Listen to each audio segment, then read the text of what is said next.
Welcome to the Inspiring Victory Show, where we help you inspire others and grow your business, double your business in 1 year or less. In fact, today we're really lucky because we have a very dear friend of mine who's come on the show who has an incredible background. We know each other from New York, having done Broadway, off Broadway, and off Broadway together. And he's a very talented actor and an extraordinarily talented screenwriter who's going to tell us all about how we can use story to inspire others to grow, succeed, or just to buy. And it's lovely to have you here, Bill Marsilii, one of my nearest and dearest. I'm so honored that you took the time. I know how busy you are writing screenplays until 5 a.m. So thank you for being on the show. Hi, especially Sarah. with the time difference between Europe and where you are in LA. I really appreciate it. Thank you for being on the show. Thank you. Thank you. And last night I only stayed up till 2 because I knew I was going to be speaking to you this morning. So. I guess you knew you had to get up at some reasonable hour to be able to handle the time change, which I appreciate. Well, Bill's done some interesting things over the years, not just doing great shows and stuff in New York, but also working on movies and everything from TV to movie, big blockbuster movies. You can see one in the background. We're going to ask him about it in a minute. And a short that has been incredibly popular at every film festival you can imagine. And one of the things I wanted to know from you, Bill, was how did you get? I know how you got started. You have a theater background. You went to New York University. You were there for some of it. We were there together. We were really close. We've been close forever. But how did you make that transition? And I mean, show business is a business. How did you become successful in Hollywood to a point where you got to co-author a screenplay with your writing partner, Deja Vu, for Denzel Washington to star in? That was a big hit. How did that? I assume that didn't happen overnight. How did that come about? Yeah, it began when I was in 4th grade. We used to have to write stories every week that incorporated all of these words we learned to spell that week. And then we would read them in front of the class. And I got addicted to writing stories and performing them, so to speak, in front of an audience, all of whom were wearing Catholic boys' school uniforms. But by the time I got to high school, I started doing drama and did a lot of plays there. And I got very interested in that as a performer. But my senior year, Father Kelly, I was permitted to write and direct some one-act plays. And I later, after my career actually took off, I called Father Kelly and I thanked him. I said, "You let me bore an audience for 40 minutes." It was really, thank you. It was really important, actually, because it is. So I imagine it was pretty funny too, because you do tend to be. I mean, you obviously write serious action films, but you're also really funny. Were you always funny? Because by the time I knew you, you were hilarious. I remember we did a show together, you and I mean, you just brought the house down every darn night. I still tell people how funny you were. How did you find that funny? Because humor is a powerful force of engaging people. Were you always that way? I mean, my father, the short version is my father was funny. My mom was a quiet poet and writer. For many years early on, people would say, "Oh, where do you get your sense of humor?" And I really kind of got it from my dad. We used to tell each other jokes every day. We would come home from school and he had a new joke or I had a new joke or something like that. But I didn't realize until much later, like sometime in my 30s, that my mother had kept a quiet journal and wrote poetry and wrote things. And her mother, who died shortly after giving birth to my mom, had been one of those quiet female writers who just keeps her own journal. And I didn't realize that I owed that half of me to my mom. So when I got to high school and I was acting a lot, I realized I knew then that I wanted to be a drama major. So I went to NYU, which is where I met you. And the Tisch School of the Arts, it wasn't even Tisch then. It became Tisch while we were going there. Yeah, it was just NYU Theater Department. Yeah, the influx of several $1 million to the theater program happened just as we were walking out of the crappy I know. Remember how all the Rehearsal floors were room. like this and everything, Yeah. and it was cold, and you had to bundle up in every room. And then Yeah. as soon as we left, they got that big grant or Yeah, whatever. one of it our was. classrooms Somebody literally had broken glass on the floor one night. exactly. Exposed And that was, wiring. as soon as we left, it was just so bizarre because I came back the following year and it had been renovated. There was heat in every room, which was a big shock. It was And amazing, folks. There was heat.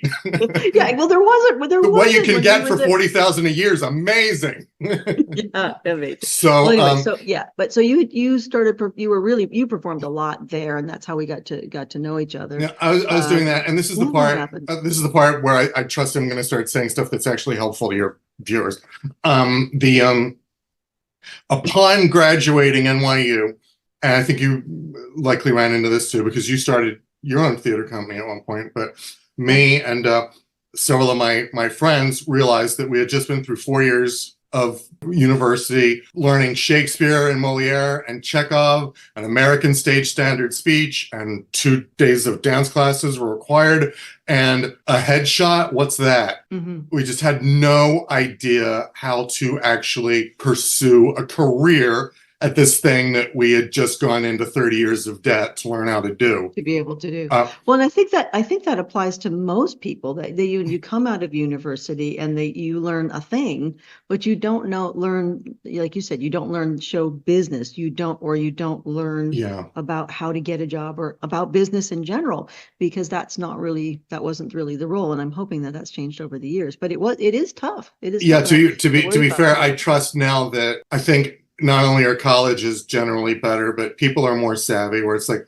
wait a minute, you have no career placement program at this school? I'm not sending my kid here. You know? I think things are changing slowly, but it was tough at the time for all of us. Since the previous millennium. They learn a lot in 1,000 years about teaching kids how to act. So me and several of my friends, to be fair, they got it started first. I ended up joining them, formed a theater company called Bad Neighbors. I think you know many of the folks involved. I know everybody. Yeah. And this is the part where by the time you reach our age, I think it's time to start having some wise sayings of your own, and maybe my only wise saying so far is God's smarter than I am, because frequently there's stuff that happens in my life and I'm like, why can't we cut this whole scene? Why am I doing it? Why am I going through this? And then 20 years later, it pays off. And you're like, oh, that's why I had to do that. And upon graduating NYU, when we formed this theater company, it turned out to be a fantastic training ground to do that, to write or work in big budget Hollywood movies. No budget theater and big budget Hollywood stuff.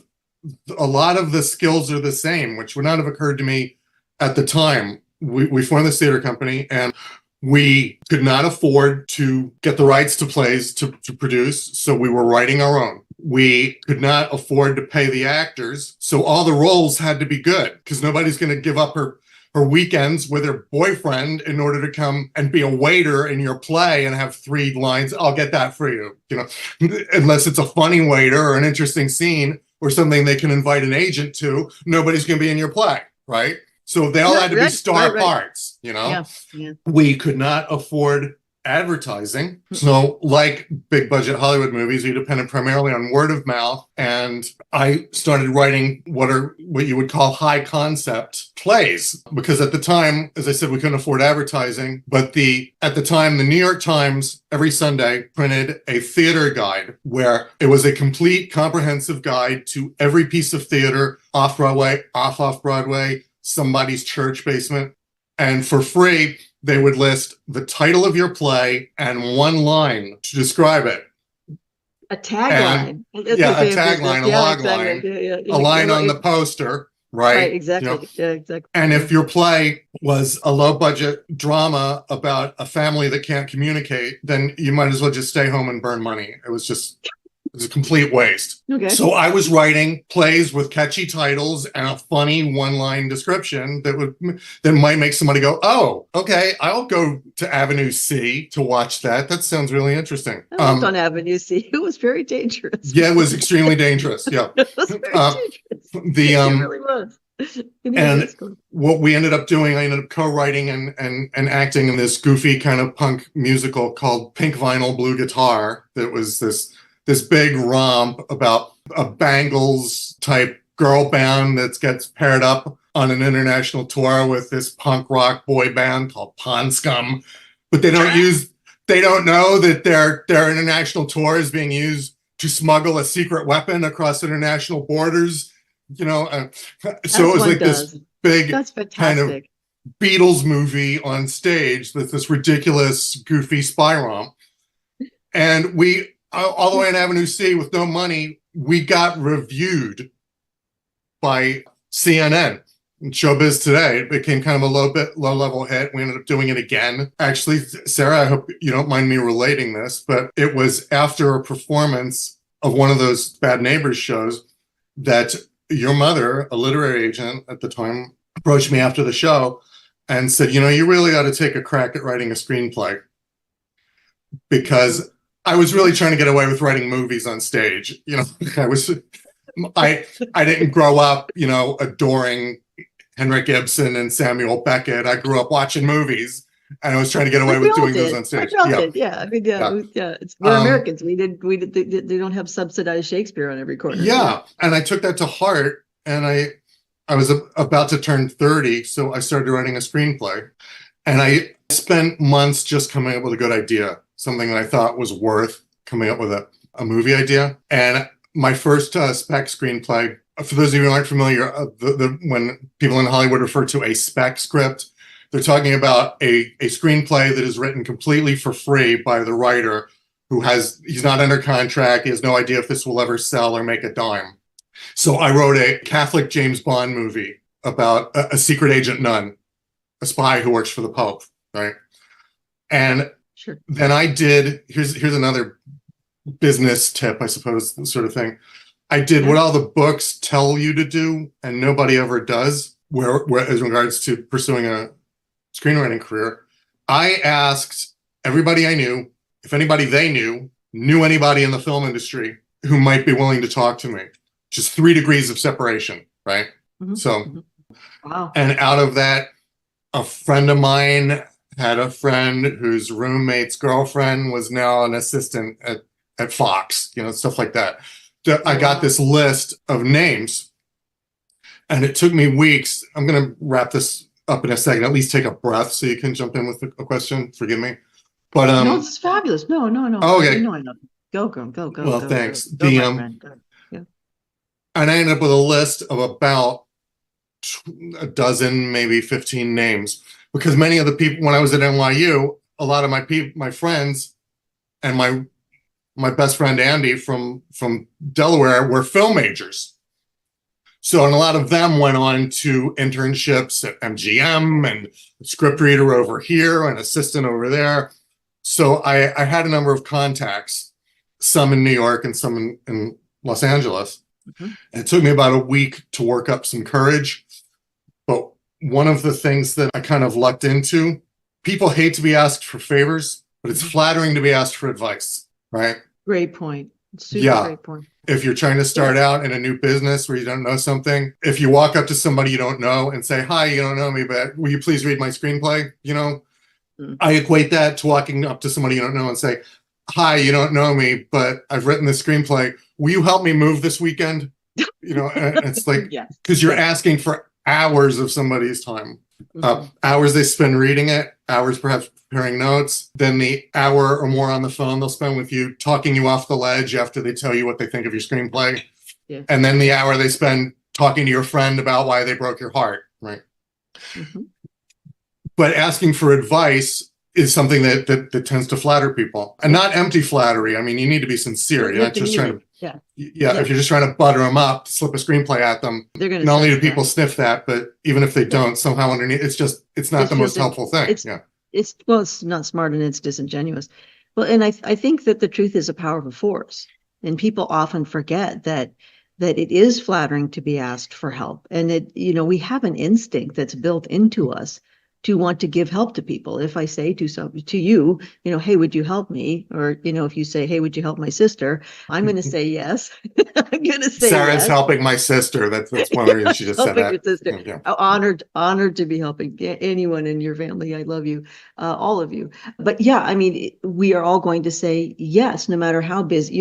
I'm busy, you're busy, we're all busy. No matter how busy we are, we have an instinct that's built in. I mean, I think it goes back to cave human times, where if you killed a wildebeest and you didn't give any to your neighboring cave human, come winter when they killed the another wildebeest, you weren't getting any. So I think we have this desire to help. And also, like you said, it's really, so if somebody says to you, will you help me? Now, if it's a big ask, like come move all my furniture this weekend, that's different than, hey, can I ask you a few questions for 10 minutes, something that's reasonable. But like you said, there's also the flattery part of it. One of the things that we do with first-time authors is we'll say, interview 100 people that might be able to, help you sell the book to other people, or might get you into places where you can speak, or might get you consulting business or something.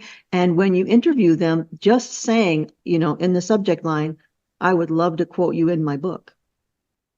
It's flattering. It's the same thing. It's the same thing. It sounds like low risk and high reward, and it makes the person feel like they're going to be immortal. How many times do people say, hey, let's make you immortal today, because that book could still be around 10,000 years from now, for all we know. But I think that your premise is amazing, and the fact that you're also a kind, genuine person. And I think that, again, the truth. It took me a long time to learn to fake that. Thank you. Yeah. When you fake that, you can. What is it? The Mae West line? Sincerity. If you can fake that, you can. So life's all about sincerity. If you can fake that, you can do anything. But yeah, so I think what's wonderful about it was you stumble onto something that is a really, really valuable point for all business humans, and show business is definitely a business first, which is, yes, if you're asking for something that is not a huge amount of somebody's time, and you're not asking for a favor, and you are asking for advice that is flattering. And most people had a tough time getting to where they are, and would love to pay it forward a little bit. So good for you. Then generally, I mean, sometimes people would actually be like, no, even to some advice, but the thing, you can't, and forgive me if you were about to ask a question. I just want to add something to that. I love that. When I did call these folks, all of the calls generally, I would stammer through it a little bit, as I am now, and say, hi, my name's so-and-so. My name's Bill Marsilii. My friend Lee, so-and-so, recommended you to me. And you could hear them tense up and like, What's he want? But the call would usually turn around when I would say, I'm going to be coming out to Los Angeles to meet a number of folks. And if you could spare 15 minutes of your time, I would love to ask your advice about your tastes and your company, so that I don't waste your time with a screenplay that's perhaps not something that your company's looking for. My friend spoke fairly highly of you, and I'd crave any advice you might have. I think I would also say somewhere in there, and I promise not to be your best friend from hell or lob scripts at you or anything. I would just really love to talk to you. And usually that's when... Humor is disarming. Nice. Yeah. But also, you're saying the quiet part out loud. Is this guy going to ask me to read a script? Right. Oh, I see. So you're seeing what in sales. Yeah, you're in sales. You're seeing what their concerns are, and you're anticipate their biggest hurdle into getting in the room, I suppose. And for people in the film industry, it's like, okay, when is this guy going to shove a script at me? Even the first time I approached Denzel one-on-one, I was very trepidatious about it. I want to be sure that he knew I wasn't trying to butter him up to shove a screenplay at him. And often when I did that, people go, oh, you just want to talk? Sure. Are you free for lunch that week? And I ended up getting like about a dozen meetings. And what was then interesting was the other thing, ask smart questions. If we're bullet pointing some of these things I'm going to say, one of the things that I think I perhaps lucked into, or was smarter than I'm giving myself credit for, I would ask people, I would say, thanks, you've been telling me a lot about your company, and that's really helpful. But I know people move around a lot, and I'd love to stay in touch wherever life takes you. What kind of stories particularly interest you Has there ever been a project you wish you could have got your boss to go for and they just didn't? You know, because now you're asking them about them, not their job title, you know, not what's on their business card. You're asking about them. And you're not doing it so insincerely. This is good intel for you. There's something in it for you to ask that. And often people would light up because now you're asking them about something they love personally. It's like, oh, there was this love story with this guy and a ghost that we passed on it, and then Patrick Swayze made it or something like that. Yeah. I didn't have that exact story, but things like that. And after a while, in many of those conversations, if you're smart and you're obviously not a crazy person, and it's their job to find new talent and new scripts, they're going to ask you eventually, so what's the script you're working on? And the first time I got to ask that question, I said, well, I was working on the Secret Agent non-script. I don't remember the Secret Agent non-script, possibly for a reason, but do go on. Yeah. I missed that shit. I don't remember that at all. Yeah. Okay. And what did he say? What did they say? By the way, did I bring up the Secret Agent non-script now, or when you and I were talking before the Zoom? No, you did bring it up on camera. I want to be sure I'm not. I know we talk a lot. I want to be sure, folks, that you're watching this and going, the what? Wait, Mabel, did I miss something?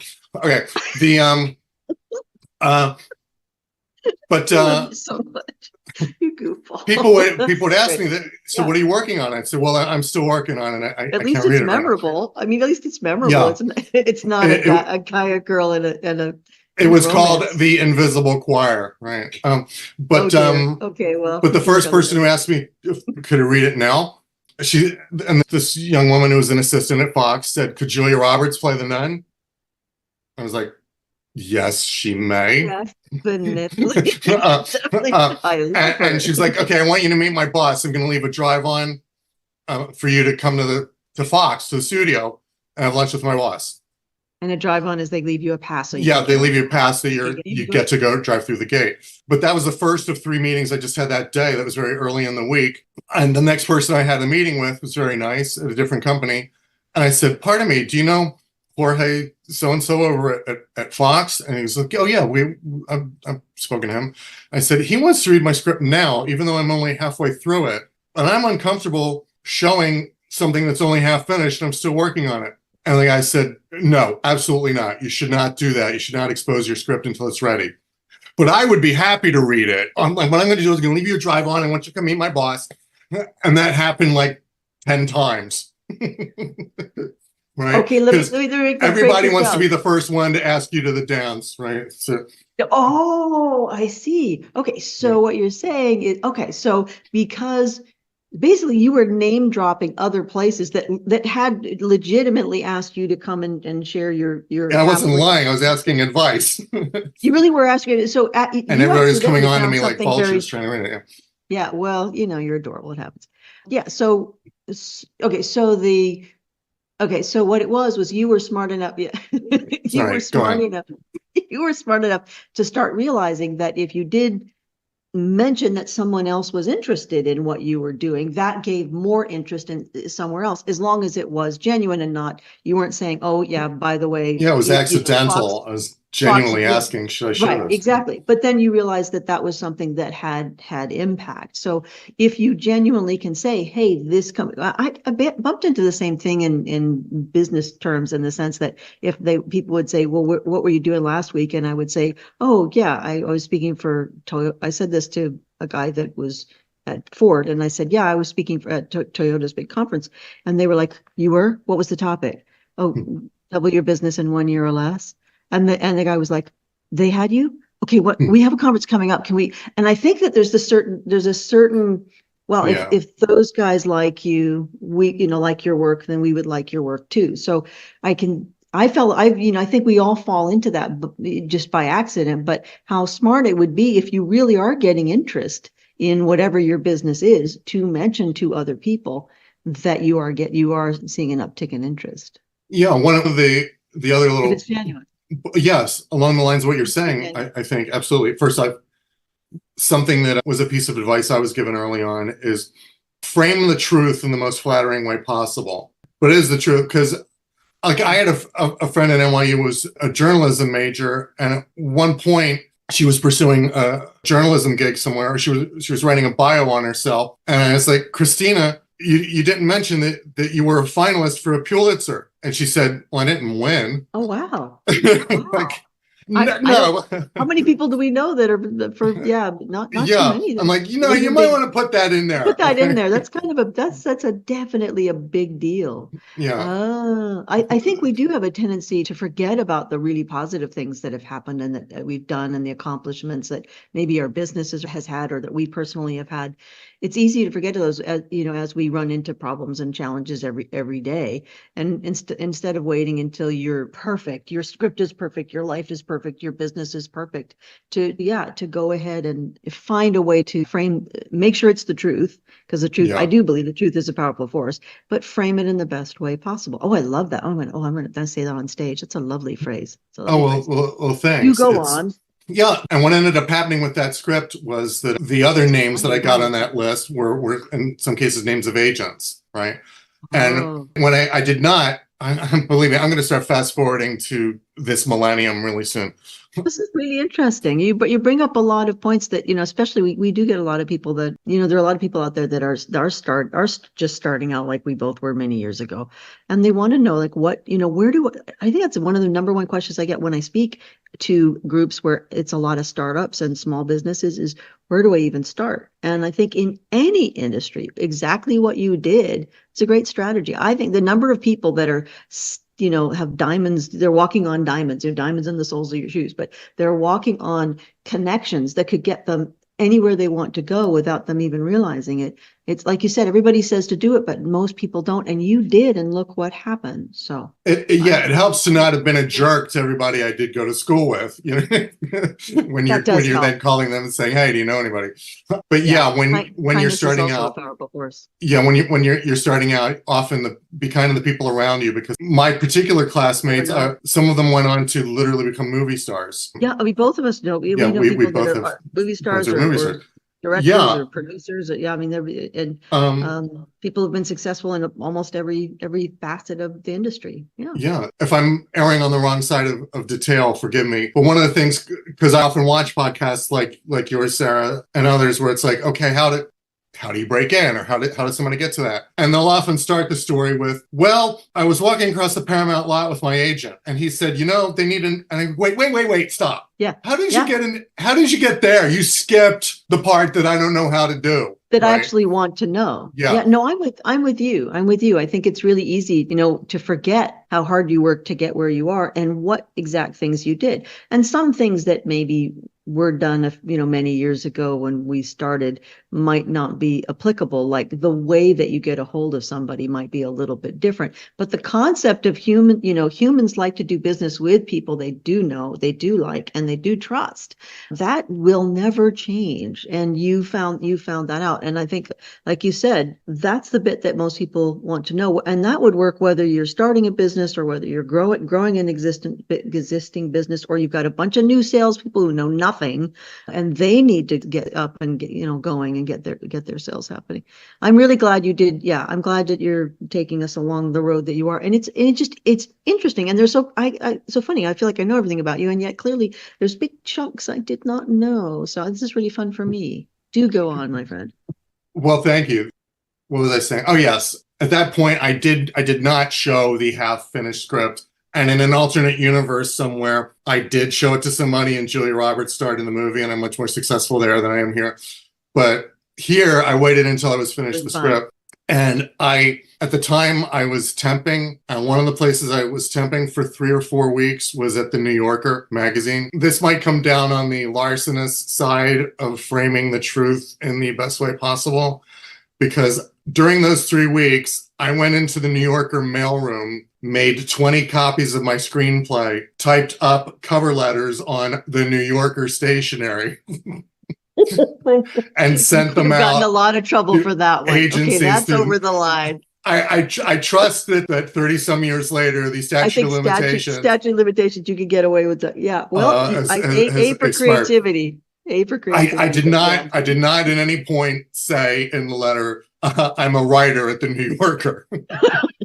You just implied it, Evelyn. It was just, it got the envelope torn open. And in fact, once the screenplay lands on somebody's desk, no, it's part of a pile and nobody's saying, okay, this is the one by that New Yorker guy. They're just reading the script. It just got you into a pile. It just got you not thrown into the trash of it. And I sent it to 20 people, hoping that 10 would read it or 5 would read it or something, and maybe one person would ask for a meeting. Instead, everybody read it, and 5 companies said, we want to represent you. Wow. I did not, and I did not expect, to have, I skipped a part. This is important in terms of the quality control part. I took that script, I spent 11 months on it. I took it through 2 drafts, writing it as well as I could on my own. Then I showed it to a dozen trusted friends, got their feedback, rewrote it again. Wow. Do it, make, if you've got one chance at getting somebody's attention who might be able to help you. I've seen so many people blow it when they actually get that opportunity and they hand in something that's written in crayon on construction paper and say, okay, yeah, well, I'll fix the rest of it later. Just buy it. And then they're amazed. Well, it's the same thing. You know, we work with a lot of people who are first-time authors or second or third or fourth-time authors because, you know, they also speak or are consultants or whatnot, or they want to use that as a credibility building tool, or they want to reach a lot more people than they can one-on group or one-on-one. And it's really hard because they'll say, well, yeah, I'm gonna get my book. Literally, I had this guy a few weeks ago that I turned away quite candidly, but he said, yeah, I'm going to take a week off and I'm writing my entire book. And I went, well, that's nice for, you know, maybe get a part of a draft done. He's like, no, I'm getting the whole. Yeah, he's like, it's only if it's 5 pages long. Yeah. And I said, you know, don't write your book too quickly for 2 reasons. One, well, you lose that, you lose that license to go quote everybody you've ever wanted to talk to in your entire life, who's more likely to say, yeah, I'll talk to you because you're going to quote me in your book than, you know, just because you said you want something and you're trying to sell me something. And the other is because you don't want to put out something that is not the best possible quality. And that's a great point. And what you said there was really interesting. You didn't say, you know, I hired 42 expensive consultants, you know, frankly, like Sarah, but you didn't. What you said was, I would only need one if I was you only this is why I love you. Yeah, but you said, you know, I got, you know, I looked at it, I thought about it for months on the premise, which is a hilarious premise, by the way. And then you said, I got trusted friends to look at it. I rewrote the thing. I got feedback on it. You know, all things that you know cost you little or cost you nothing, and you know your connection to wanting it to be the best it possibly could be has paid off. I mean, it's paid off your whole entire career, and I do know some of the later things that you've done. Well, thank you. And it goes back to that advice. Very often, I mentioned about asking smart questions, but so often the advice that people ask is, how can I get an agent? How can I get a manager? How can I get an actor to read my script? Nobody. Do you know how relief? Do you know what a relief it is for some of these people who get asked that, to have somebody sit down and say, what do you think are the 5 most important qualities of a really good script? Nobody ever asks, how can I be a better writer? How can my script be better? They just assume they're already geniuses and their script's fantastic. The only problem is they don't have an agent. Right. that's the problem. Yes. So that's the problem. Yeah. If the advice that you're asking is, you know, one of my questions I remember was, what do you think are like the top 2 or 3 or mistakes that you keep seeing new writers make? I remember that was one of the questions that I asked people. That's a great question. And they were like, all good questions. They were, and I was sincere. I wasn't like, okay, whatever. That's what makes how do I get an agent? You know, well, that's part of what makes them great. Is, you know, I say to people, you can't just say, I'd love to quote you in my book, and then the second you get in the door with them, say, oh, by the way, I want you to, you know, buy 10 million widgets from my company. You have to genuinely have some great questions available, and you have to genuinely care about the answers and who they are as human beings and what's in it for them. I think all of purchasing in the US and around the world is people looking for something that's going to be a big benefit to them. And if you're saying, I want to be the best writer that's humanly possible, which is what those questions were telegraphing, they're going to take more of an interest in you because they realize you're not just totally driven by ego, and you're not just trying to get some sort of get rich quick, you know, buy my screenplay today you had a long-term strategy for really being in the business? Those are fantastic questions that could be a slightly tweaked to anybody and applied to any industry. Yeah. So out of those agents, I ended up with one who was out here in LA. I was still living in New York at the time. Yeah. And that script, when I had 5 offers of representation, I didn't know what to do. So I went online, back onto America Online. Anybody remember that? And chat rooms. Was AOL really America Online? Okay. Yeah. No one's, when you would get back it before, most of the people that are watching us, they would give out a disc and you would put it in. They weren't even alive yet when AOL was a thing. Yeah. So ask your check out your great grandmother's email address, and it's probably an AOL account. Ask grandma. Yeah. Ask your mom at least. Yeah, on her Commodore 64, she'll write back to you. But getting back to that, there was the writers area on America Online, and I went to try and look for advice, and I noticed that there was this guy posting there who seemed to be about my age, who had written an original screenplay that got him a lot of attention, and that he broke in that way. And I chimed into the conversation. I said, yeah, listen to him. He's making a lot of sense. I wrote a script and I did a lot of what he's saying here, and now had some offers. And this was Terry Rossio. Oh my gosh. With whom I ended up co-writing Deja Vu. Co-writing Deja Vu, the Denzel Washington movie. It's kind of the modern equivalent would be commenting on something you see on LinkedIn that, that's a friend of a friend has written something interesting, and or being in some, in some group online that, or a Facebook group or a LinkedIn group or some kind of group that allows you to interact with like-minded people. And the more you have in common, the more likely people are going to want to have conversations with you, which is a really helpful thing too. And those can be little light connections. Both like sci-fi, or you both like comedy, or those sorts of things can be very, very powerful. And in terms of people connecting with you. So yes, I mean, it's the same sort of thing. It's like, what's every method available to you to reach out to the people the people they know, and the people that they know as well, to be able to see who might be able to be supportive of your dreams. And you also have to make sure that you're supporting theirs, which I know you guys have worked together. You obviously made a movie together. So you were as supportive of him as he was of you, which makes a huge difference. Yes, I met the fellow that I ended up doing that with. And we still work together to this day. Also separately, when he's not working with me, Terry Rossio has written or co-written Shrek, Pirates of the Caribbean, and the new Godzilla vs. Kong movie that's coming out. Terry's one of the writers.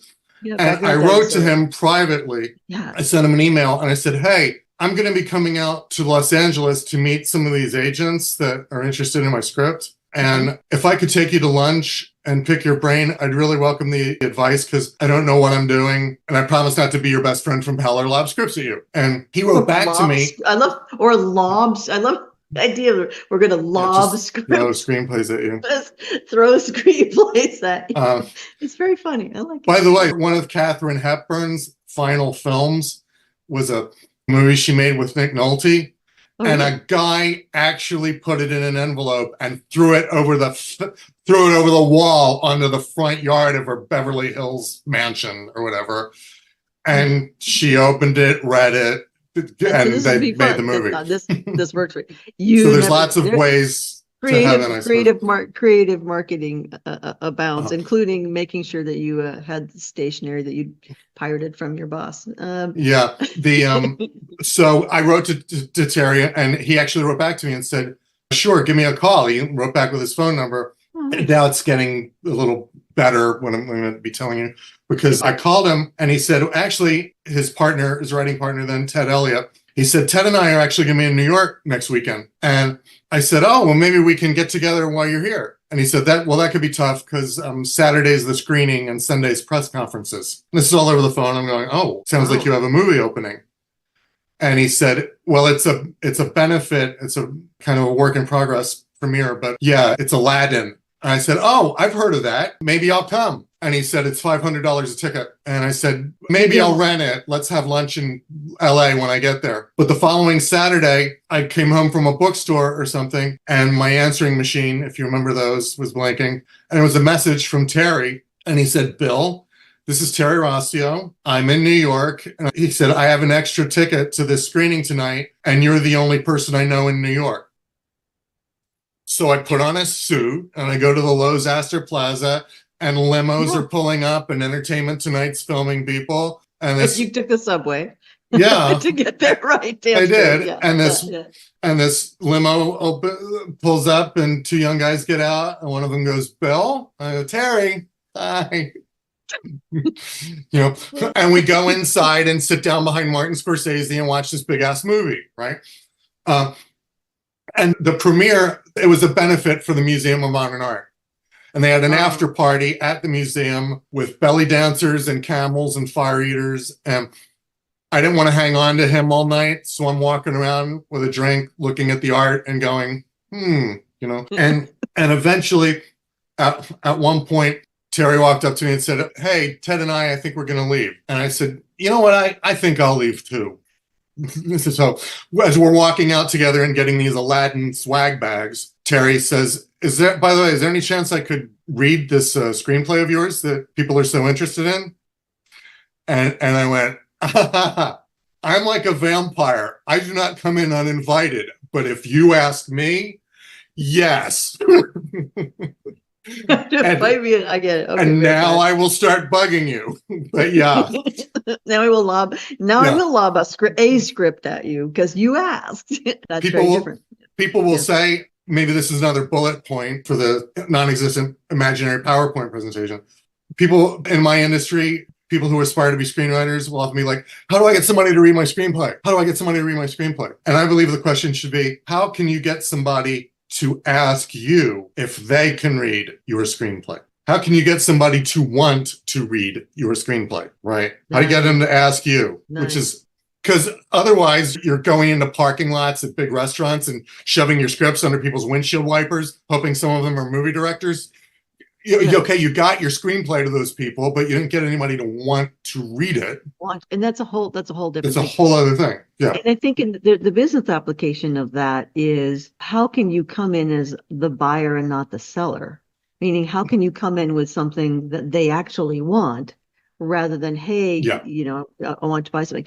And it's interesting because I think a lot of people, especially when they're starting a business, they are afraid to say, I don't know about this. I need to know more. I want to be an expert in this. I want to be, you aren't necessarily coming in, having to say you know everything, but coming in either asking for help or coming in as the buyer, not the seller, where you have something that people might really find fascinating. Those are the best way to get in the door of any organization. So, yay, good point. Yay, thank you. Try to be interesting. Sometimes the story of the fact that you're just starting out can actually be appealing to people. One of the reasons I started smiling halfway through that, something that you just reminded me of, Sarah, I'd forgotten. One of my role models when I was starting out, do you remember on Saturday Night Live, there used to be a sketch a series of sketches that this character that Phil Hartman used to do called Unfrozen Caveman Lawyer? I've seen clips of it. You remember I've seen clips of it on YouTube. Lawyer? I've seen clips of it on YouTube because I didn't catch it the first time. I was working 12 jobs back then. You know that, yeah. Yeah, written by Jack Handy, the guy who did the Deep Thoughts and stuff like that. Deep Thoughts guy, yeah, but I do know. They're demented, but the whole thing about Unfrozen Caveman Lawyer was that he was a caveman, fell into the ice 40,000 years ago, got thawed, unfrozen, and went unfrozen and went to Harvard Law School, and now he's Unfrozen Caveman Lawyer. And so Phil Hartman would have these like troglodyte caveman makeup and a 3-piece bespoke suit. Is hilarious. Right? and he was incredibly slick, but he would always get away with stuff in court where the prosecutor would say objection, and the judge would say, Mr. Keyrock, you're out of line, and he would say, I'm sorry, Your Honor, I'm a caveman. Your ways, they frighten and confuse me. Like he's on the phone in court, and they tell him to get off. He says, "I'm sorry, Your Honor, I was talking to the demon who lives in this box.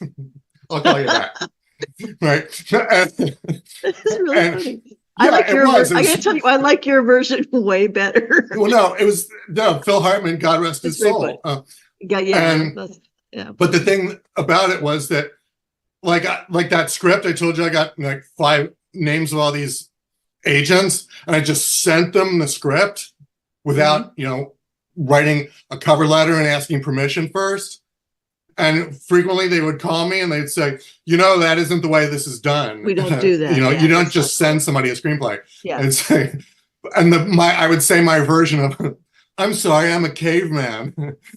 Your options, your step deals, they frighten and confuse me. So did you read it? Yeah, we did, actually. We want to take a meeting. And I would get away with it because I didn't know any better.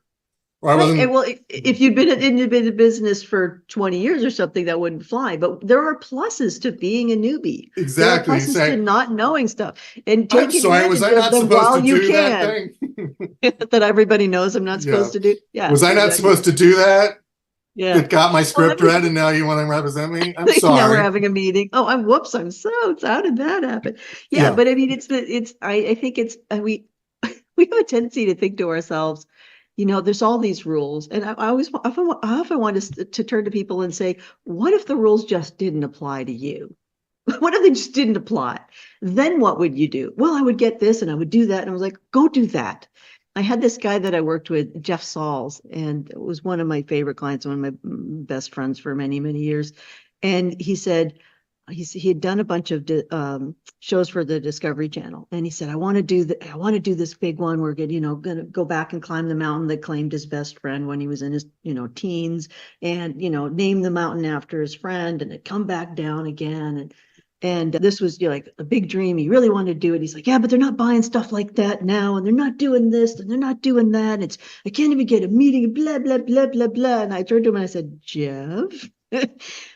First of all, he's one of those free spirits that the rules have never applied to ever. I said, seriously, the rules have never applied to you before. Why now suddenly do you think because one person is in your way that the rules now apply to you? So I'm not saying that you want to do things that are unethical or illegal or immoral in any way, but as long as it's within the bounds of reasonable behavior, it's okay to make a little bit of your own rules, I believe. But it's sort of like I always say, when things started thousands of years ago and somebody wanted to sell, somebody's walking along and they want to sell their goat and they see a guy who's got a good looking pelt on the wall and of their cave and it's like, oh man, dude, I got a goat. You got a pelt. My wife, wow, she would love that pelt.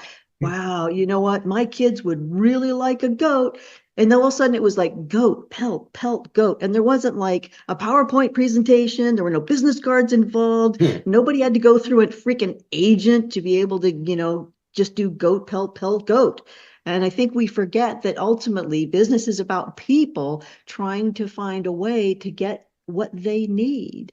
And that's what you did. You knew that there were people in Hollywood that really, really needed a great script by somebody who was willing to work unbelievably hard to make it the best possible. And you just had to find ways to get in front of them. And you did, because you're awesome. Thank you for being a part of the Inspiring Victory Tribe, and I hope you really enjoyed this episode. Please like, and if you can subscribe on Inspiring Victory on YouTube. Also, if you can write a review of the show. Really hoping you love it enough to say something great. And if you can share out whatever we're doing, it will be on LinkedIn, Facebook, Instagram, TikTok, and YouTube, and help us grow this amazing community so that we can help others the way that you help others every single day. Let's take a moment to thank our sponsor, Marites Bott of Bott & Associates. Hi, I'm Marites Bott of Bott & Associates. We specialize in estate planning, probate, trust administration, and Medicaid planning. We work hard to help families make sure that their hard-earned assets get to their families at the right time, managed by the person that you would like it to be managed by, and handled at the very least possible cost, without the extra cost of probate and the IRS. Every day, I get to work with families who are worried. What are they worried about? Well, they're worried about going broke from nursing home costs. They're worried about who will take care of their young children in case they are not around.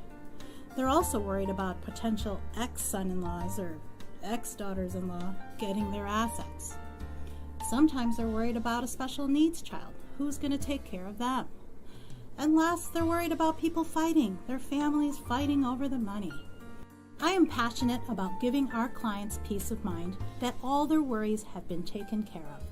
When you come to our office, we guide you to make choices that are in the best interests of your loved ones.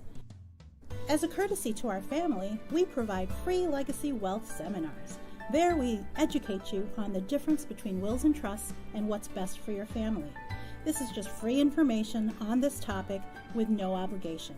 Check out our website for upcoming events. I get asked a lot of times, why am I different? And how I explain that is really that I care and I listen, and I'm really empathetic to all my clients. When people come to my office, they feel that they can actually tell me about their family members and tell me all the different things that is going on, especially about the troubled ones or issues that they might be dealing with. So I'm always there to help them and hold their hand, and if there's any events in the future that can happen, I'm there as well to listen to them. So I think that's what makes me different. At the end of the day, it's all about family. When me and my family immigrated here from the Philippines, I know what the sacrifice was for my parents to make it in America. We at Bott & Associates want to help you and your family. For further information, please call us or check out our website.